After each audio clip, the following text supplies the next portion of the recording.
Ang aklat ni Sefanyas, Kabanata 1. Ang salita ng Panginoon na dumating kay Sefanyas, na anak ni Cushi, na anak ni Hedalias, na anak ni Amarias, na anak ni Ezekias, ng mga kaarawan ni Hosias, na anak ni Amon, na hari sa Huda. Aking lubos na lilipulin ang lahat na bagay sa ibabaw ng lupa, sabi ng Panginoon. Aking lilipulin ang tao at ang hayop. Aking lilipulin ang mga ibon sa himpapawid, at ang mga isda sa dagat, at ang mga katitisuran na kasama ng mga masama. At aking ihihiwalay ang tao sa ibabaw ng lupa, sabi ng Panginoon. At aking iuunat ang aking kamay sa Huda at sa lahat na nananahan sa Jerusalem. At aking ihihiwalay ang nalabi kay Baal sa dakong ito.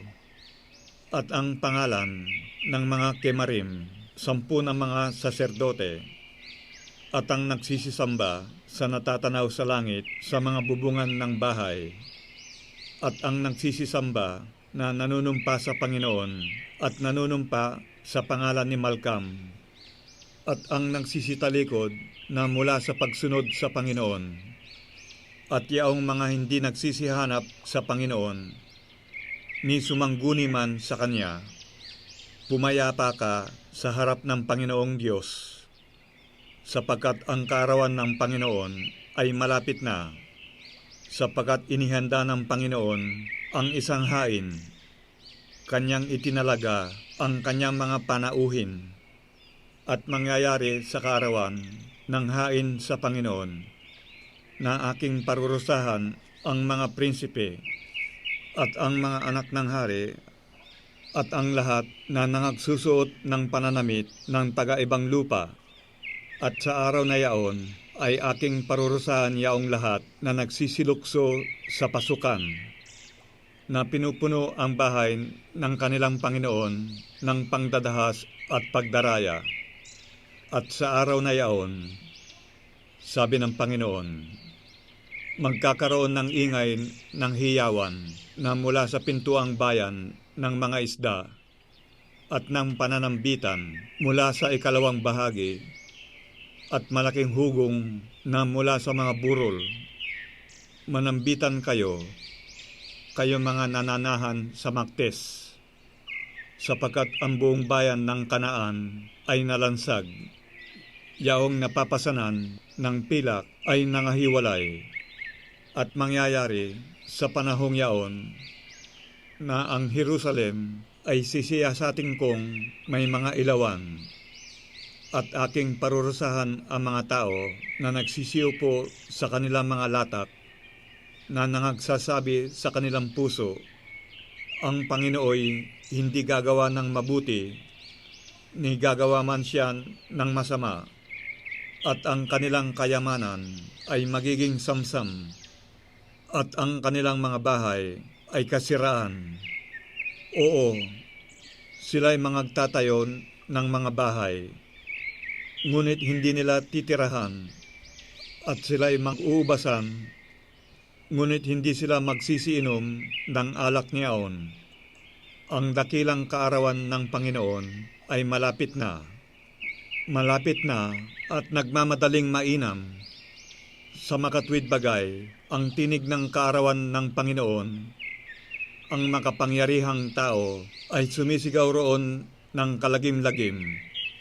Ang araw na yaon ay kaarawan ng kapuotan, kaarawan ng kabagabagan at kahapisan, kaarawan ng kawakasan at kasiraan, kaarawan ng kadiliman at kalumbayan, kaarawan ng mga alapaap at pagsasalimuot ng kadiliman, kaarawan ng pakakak at ng hudyatan, laban sa mga bayang nakukutaan, at laban sa mataas na kuta. At aking dadalhan ng kahapisan ang mga tao, na sila'y magsisilakad na parang mga bulag, sapagkat sila'y nangagkasala laban sa Panginoon, at ang kanilang dugo ay mabububo na parang alabok, at ang kanilang katawan ay parang dumi. Kahit ang kanilang pilak o ang kanilang gintuman ay hindi makapagliligtas sa kanila sa kaarawan ng kapuotan ng Panginoon, kundi ang buong lupain ay masusupok sa pamamagitan ng apoy ng kanyang paninibugho, sapagkat wawakasan niya, oo, isang kakilakilabot na wakas nilang lahat na nagsisitahan sa lupain.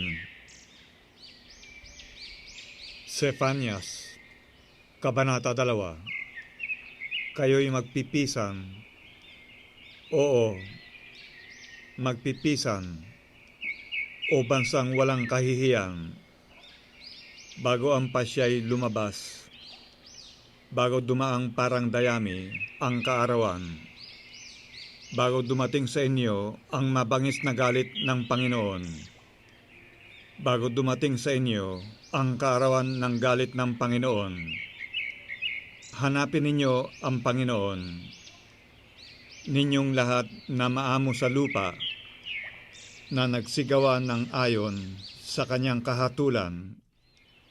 Hanapin ninyo ang katwiran, hanapin ninyo ang kaamuan, kay pala ay malilingid kayo sa kaarawan ng galit ng Panginoon, sapagkat ang Gaza ay pababayaan, at ang Askalon ay sa kasiraan. Kanilang palalayasin ang Asdod sa katanghalian tapat, at ang Ekron ay mabubunot. Sa aban na mga nananahan sa baybayin ng dagat, bansa ng mga Kereteo, ang salita ng Panginoon ay laban sa iyo, o Kanaan, na lupain ng mga Pilisteo. Aking gigibain ka upang mawalan ng mga mananahan, at ang baybayin ng dagat ay magiging pastulan na may mga dampa para sa mga pastor at mga kulungan para sa mga kawan, at ang baybayin ay mapapasa na labi sa sangbahayan ni Huda. Sila'y mga papastol ng kanilang mga kawan doon. Sa mga bahay sa Askalon ay mga hihiga sila sa gabi, sapagkat dadalawin sila ng Panginoon nilang Diyos, at ibabalik sila na mula sa kanilang pagkabihag. Aking narinig ang panunungayaw ng Moab at ang pag-api ng mga anak ni Amon, na kanilang ipinanungayaw sa aking bayan. At nagmalaki sila ng kanilang sarili laban sa kanilang hangganan. Buhay nga ako, sabi ng Panginoon ng mga hukbo, ng Diyos ng Israel. Walang pagsalang, ang Moab ay magiging parang Sodoma, at ang mga anak ni Amon ay parang Gamora, pag-aarin ng mga dawag at lubak na asin, at isang pagkasira sa tanang panahon. Sila'y sasamsamin ng nalabi sa aking bayan, at sila'y mamanahin ng nalabi sa aking bansa. Ito ang kanilang mapapala dahil sa kanilang pagpapalalo, sapagkat sila'y nanungayaw at nagmalaki ng kanilang sarili laban sa bayan ng Panginoon ng mga hukbo. Ang Panginooy magiging kakilakilabot sa kanila, sapagkat kanyang gagamutin ang lahat ng Diyos sa lupa, at sasambahin siya ng mga tao ng bawat isa mula sa kani-kanyang dako ng lahat ng pulo ng mga bansa. Kayong mga taga-Ethiopia naman, kayo'y papatayin sa pamamagitan ng aking tabak, at kanyang iuunat ang kanyang kamay laban sa hilagaan, at gigibain ang Assyria at ang Ninibe ay sisirain at tutuyuing gaya ng ilang, at mga bakahay hihiga sa gitna niyaon. Lahat ng hayop ng mga bansa, ang pelikano at gayon din ang eriso ay tatahan sa mga kapitel niyaon. Kanilang tinig ay huhuni sa mga dungawan. Kasira ay sasapit sa mga pasukan, sapagkat kanyang sinira ang mga yaring kahoy sa sedro. Ito ang masayang bayan na tumahang walang bahala, na nagsasabi sa sarili, "Ako nga, at walang iba liban sa akin." Ano't siya'y naging sira, naging dakong higaan para sa mga hayop. Lahat na daraan sa kanya ay magsisisutsot at ikukumpas ang kanyang kamay. Sepanyas, Kabanata 3. Sa aba niya na mapanghimagsik at nadumhan ng mapagpighating kamay, siya'y hindi sumunod sa tinig, siya'y hindi napasaway, siya'y hindi tumiwala sa Panginoon, siya'y hindi lumapit sa kaniyang Diyos. Ang mga prinsipe niya sa gitna niya ay mga leong nagsisiungal. Ang mga hukom niya ay mga lobo sa gabi. Sila'y walang inilalabi hanggang sa kinaumagahan. Ang kanyang mga propeta ay mga walang kabuluhan at mga taong taksil. Nilapastangan ng kanyang mga saserdote ang santuaryo. Sila'y nagsigawa ng pangdadahas sa aking kautusan. Ang Panginoon sa gitna niya ay matuwid. Siya'y hindi gagawa ng kasamaan. Tuwing umagay, kanyang ipinaliliwanag ang kanyang matuwid na kahatulan. Siya'y hindi nagkukulang, ngunit ang hindi ganap ay hindi nakakaalam ng kahihiyan. Ako'y naghiwalay ng mga bansa. Ang kanilang mga kuta ay sira. Aking iniwasak ang kanilang mga lansangan, na anupat walang makaraan. Ang kanilang mga bayan ay giba, na anupat walang tao, na anupat walang tumatahan. Aking sinabi, matakot ka lamang sa akin. Tumanggap ng pagsaway. Sa gayoy, ang kanyang tahanan ay hindi mahihiwalay. Ayon sa lahat na aking itinakda sa kanya. Ngunit sila'y bumangong maaga at kanilang sinira ang lahat nilang gawa. Kaya't hintayin ninyo ako, sabi ng Panginoon, hanggang sa kaarawan na ako'y bumangon sa panghuhuli, sapagkat ang aking pasya ay pisanin ang mga bansa upang aking mapisan ang mga kaharian, upang maibuhos ko sa kanila ang aking kagalitan. Sa makatwid bagay, ang aking buong mabangis na galit, sapagkat ang buong lupa ay sasakmalin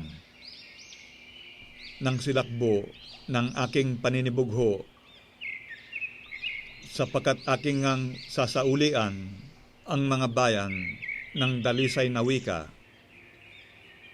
upang silang lahat ay makatawag sa pangalan ng Panginoon, na paglingkuran siya na may pagkakaisa. Mula sa dako roon ng mga ilog ng Ethiopia, ang mga nagsisipamanhik sa akin, sa makatwid bagay ang anak na babae ng aking pinapangalat ay magdadala ng handog sa akin. Sa araw na yaoy, hindi ka mapapahiya nang dahil sa lahat ng iyong ginawa na iyong isinalangsang laban sa akin. Sapagkat kung magkagayon, aking aalisin sa gitna mo ang iyong nangagpapalalong nagsasaya at hindi ka na magpapalalo pa sa aking banal na bundok. Ngunit aking iiwan sa gitna mo ang isang nagdadalamhati at maralitang bayan, at sila'y magsisitiwala sa pangalan ng Panginoon. Ang nalabi sa Israel ay hindi gagawan ng kasamaan, ni magsasalita man ng mga kabulaanan, ni masusumpungan man ang isang magdarayang dila sa kanilang bibig, sapagkat sila'y magsisikain at magsisihiga at walang takot sa kanila. Umawit ka, o anak na babae ng Sion. Humiyaw ka, o Israel. Ikaw ay matuwa at magalak ng buong puso, o anak na babae ng Jerusalem. Inalis ng Panginoon ang mga kahatulan sa iyo. Kanyang iniwaksi ang iyong kaaway. Ang hari sa Israel, sa makatwid bagay ang Panginoon, ay nasa gitna mo. Hindi ka na matatakot pa sa kasamaan. Sa araw na yaon ay sasabihin sa Jerusalem, huwag kang matakot, o Sion, huwag manghina ang iyong mga kamay.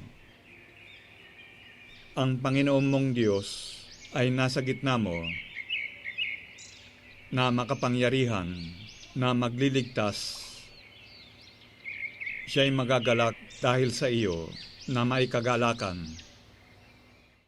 Siya'y magpapahinga sa kanyang pag-ibig.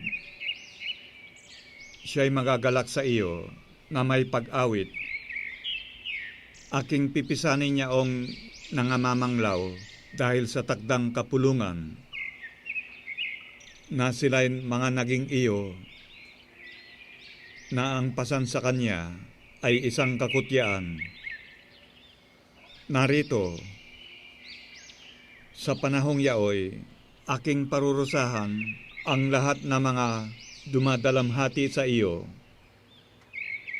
at aking ililigtas ang napipilay, at aking pipisanin ang pinalayas, at aking gagawin silang kapurihan at kabantugan, na ang kahihiyan nila ay napasa buong lupa. Sa panahong yaoy, aking ipapasok kayo, at sa panahong yaoy, aking pipisanin kayo, sapagkat aking gagawin kayong kabantugan at kapurihan sa gitna ng lahat ng mga bayan sa lupa. Pagka aking ibinalik kayo sa harap ng iyong mga mata mula sa iyong pagkabihag, sabi ng Panginoon.